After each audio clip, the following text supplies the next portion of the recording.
What is happening, y'all? Welcome on back to the final part of our Bloodborne walkthrough. So now that we're at level 3, just head on down. Gonna make our way through a little bit of this, and then we got a boss.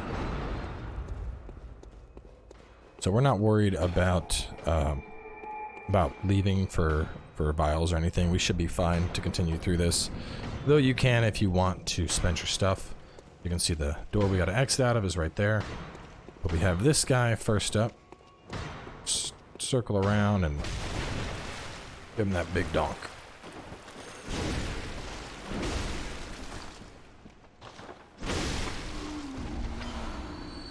As you head this way, there's another one you gotta donk.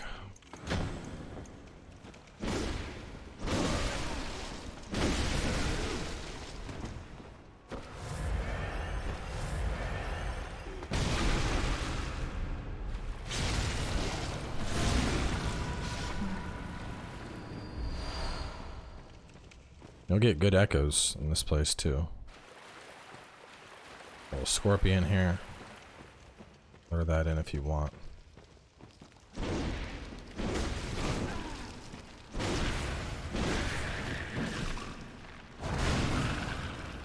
Actually, I think I need a... Ow, stop.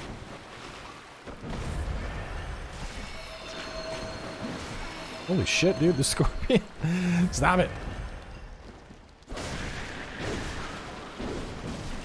Oh my goodness. Well, shit, did not want to go down. Anyway, up ahead we have a Kirk hammer hunter. I'm gonna see him over there just hanging out. Over here is a summon. This is Madman Wallar. You can get him if you want. Doesn't really matter. We'll bring him along just as a distraction.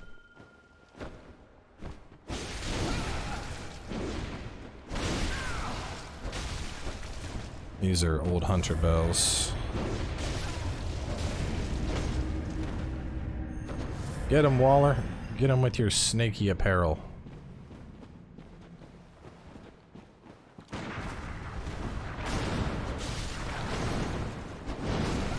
like how it took getting shot in the face for him to actually start helping.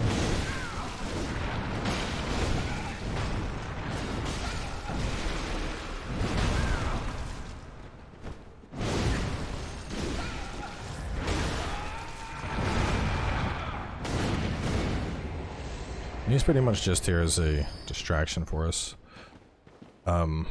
Anyway, for this next part, well, with him we don't need to, but you could pop a blue elixir to make things a little bit easier here if you wanted. But with Waller around, more than likely he's going to distract everything for us. We want to head up the ladder.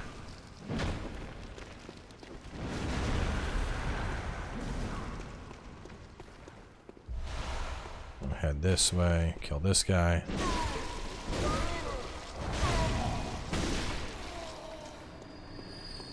And then run on up here.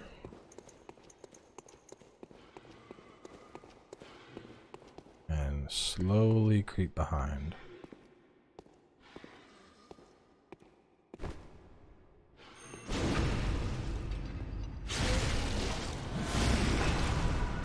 As it's standing up, give it the old 1-2.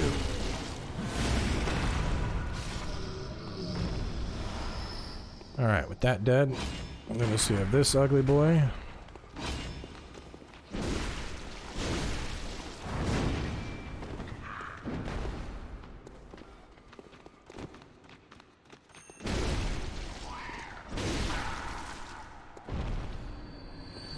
We can go ahead and hit this.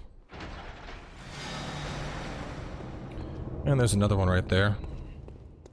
No, we can ignore him. Technically, we could have ignored both, but... now you can just drop and run back, but I'd suggest just using a bold hunter's mark, which it looks like we can't, because what's-his-face is actually still alive. Wow, you have most your health, too! Shit, I did not expect that. Well, in that case, I want to go spend my stuff, so we're gonna have to hit him with the, silencing blank.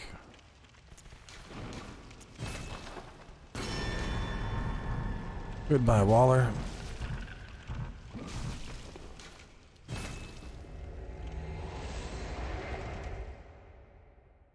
He really didn't do anything. You can bring him along on the boss if you want, but that's, you know, it's gonna be up to you.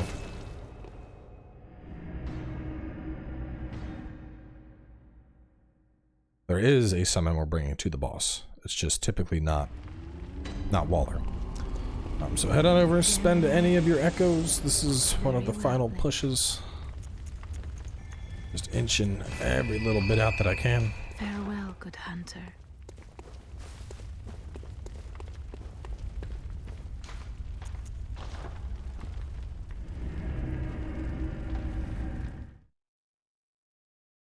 I just realized I didn't buy more fire paper. Son of a bitch. That should be fine. If I die at all, we'll get more fire paper, but I'm trying something that I didn't try before. Go this way. Thankfully, it's really easy to get over to this boss. You know, it's just right here. But on the way to the boss, there's a summon we're going to be picking up, literally named Queen Killer. We're about to fight Yharnam, the Pthumerian queen. And Queen Killer is very true to their name. Queen Killer claps cheeks. So this fight is very mechanic heavy. The boss is weak to fire. Most of their attacks will inflict poison. So just as a rule of thumb, you should have on antidotes, or alternatively you could put on a deep sea rune, and that should give you enough resist that it won't be a problem at all. There is this baby cry you're going to hear constantly in the fight. The second cry will stun you in place, similar to the brain sucker attacks. So basically attack, once you hear the cry, back the hell out. After the second cry, you can go back in and keep attacking. She'll spawn clones throughout the fight. When she spawns clones, pop out your gun, pop them. The clones die in one hit. A single bullet is all you need to kill them. When she pulls out her blood sword, she'll start doing some crazy AoE shit. You want to avoid that. Killer Queen over here, or Queen Killer, excuse me, my anime showing, will really mess her shit up. I mean, if you look carefully, it's basically Alfred. You know, it has Alfred's helmet and the cannon and the wheel. It's Alfred, just he doesn't have he's naked and crazy now. But anyway, go on, pop up your stuff, and get in there and beat her ass as fast as you can.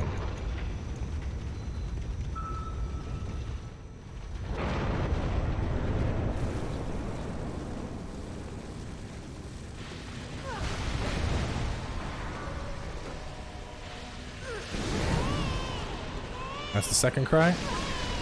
She also likes to do that AoE explosion when the baby starts crying.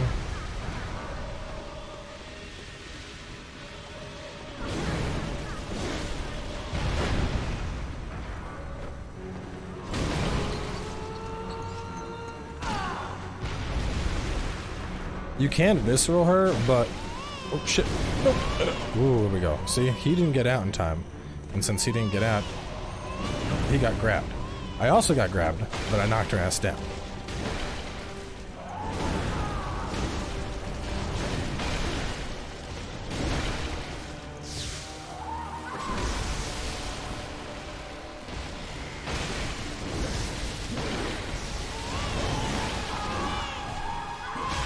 No, please don't. Oh my god.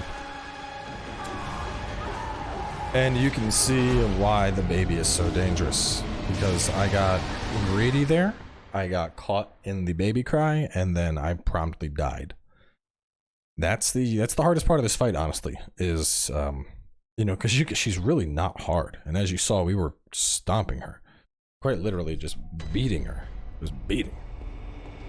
But you make a mistake, you get caught by that baby, and she can two-shot you. So, tricky fight. Not really. I mean, honestly, it's just a matter of patience, but when you're smashing something that hard, who has patience, you know?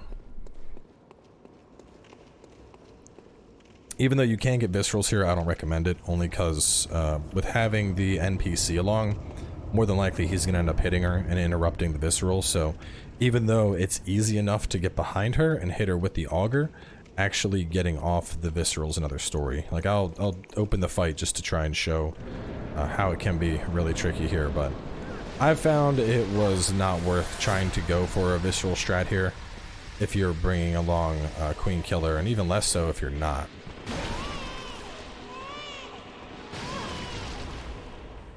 gotta get her off of this spot. I actually got one. Usually you got Killer Queen smashing her before.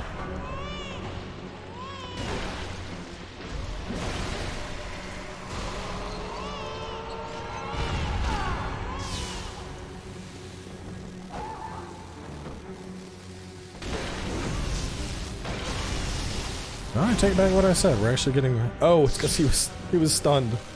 I'm like, wow, we're getting that's 2 viscerals now. We're looking good.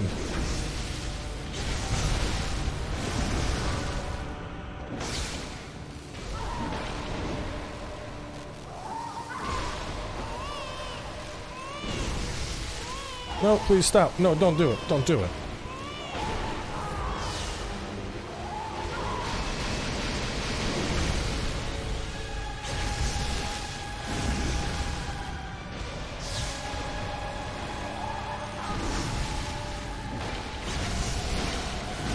Apparently this is working really well.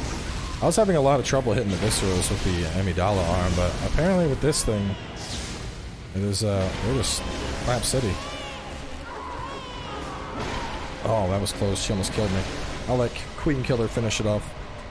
So like I said, she never even made her clones, but if she does, just target them. There'll be 3 clones, and so what you do is you'll just run in a circle, and you'll be like, go, clone, shoot. Oh, this is the real one. Okay. Over here. Last clone. Okay, clone's dead. And then run back over and attack her. But yeah, one bullet is all you need.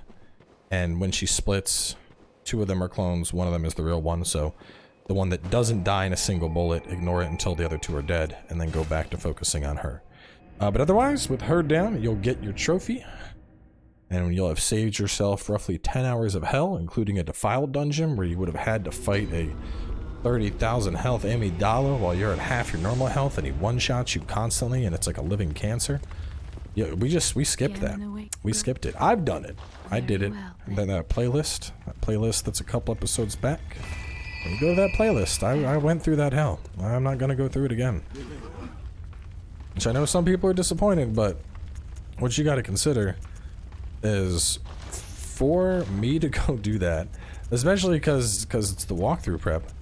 I would go through and do all of it again a second time because I got to take all the notes on it, and then I would have had to do it all with this character, effectively forcing myself through the full gauntlet of chalices 3 times total between the original time I did it, the prep time, and the walkthrough time. I don't have the mental fortitude for that. I'm gonna be honest with y'all. I don't have it. I do not have it. I did them once, never again do I want to have to suffer through doing them. But anyway, with that done, the only thing that actually remains is Moon Presence. So, going all the way back, you'll remember how we did all of our save manipulation with Gurman, and now we actually have to fight Moon Presence. Now, when we kill Moon Presence, Bloodborne will immediately throw you into New Game Plus. So if there's anything you want to do at all, this is your last chance to do it. I mean, anything. As soon as he bites the bucket, he's done. So, if you're ready, head on in. This is a get good fight, but to be honest, by this point, if you're above level 100, you can probably stop Moon Presence.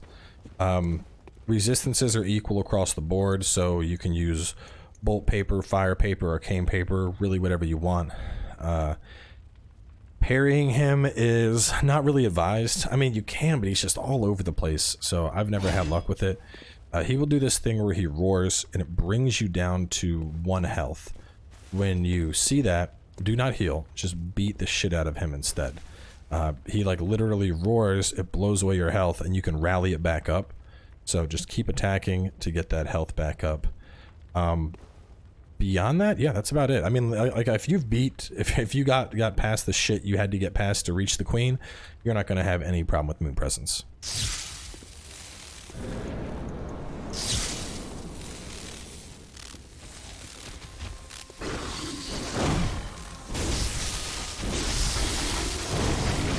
Yeah, as you can see, we are just chonking this dude.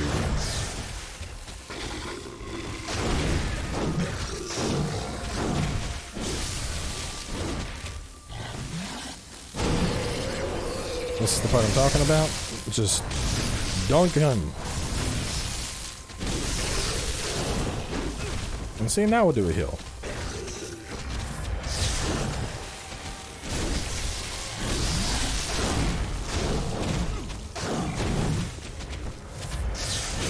It's a lot more terrifying when you first get to the end of the game and you're like a nice level like 80 or 90.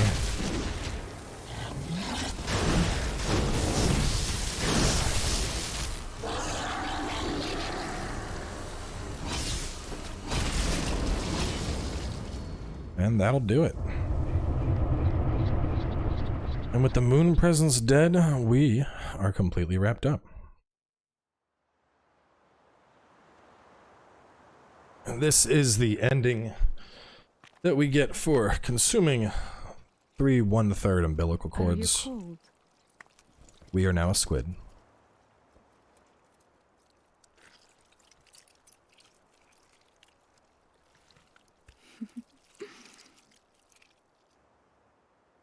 Oh, good hunter. Anime looking doll with a squid. I think we all know where this is going. But either way, that is going to wrap things on up. So that is Bloodborne, ladies and gentlemen. Hopefully I didn't forget anything going on through. From here we got the credit roll. If you start, it's just going to throw us right back into the game, and then New Game Plus begins, and the cycle continues, or the nightmare continues, technically speaking. But either way, this has been fun. I'm glad that we finally, took the time to do this, and actually, because a lot of people for a long time has been like, "You're ever going to do a proper thing for Bloodborne?" And here we are. We've done it. So with this being done, honestly, the only other thing I don't have a proper 100% walkthrough on is actually Dark Souls 2. Believe it or not, I did a walkthrough for it back when Scholar of the First Sin came out. But it was mostly just like a half-assed walkthrough. Like, I mean, I don't know. It's a guide, but it's not a guide in the same manner that this is a guide. It doesn't go through and cover every single item in every single location. It's more like I've played this game multiple times and I can show you how to beat it walkthrough.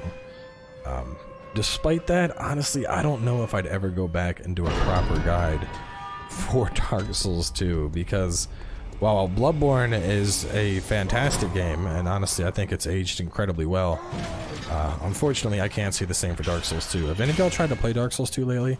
Dark Souls 2 is my favorite Souls game for the longest time, and I tried to go back to it, and it feels like I'm playing with a stick figure. It's so slow. Like, the pacing on it is so incredibly slow compared to Bloodborne, and Sekiro, and Neo, and Dark Souls 3, even Dark Souls 1. Like, trying to go back to Dark Souls 2, I'm just like, oh my god, I'm moving in slow motion. My character's feet stuck in molasses. I can't do it.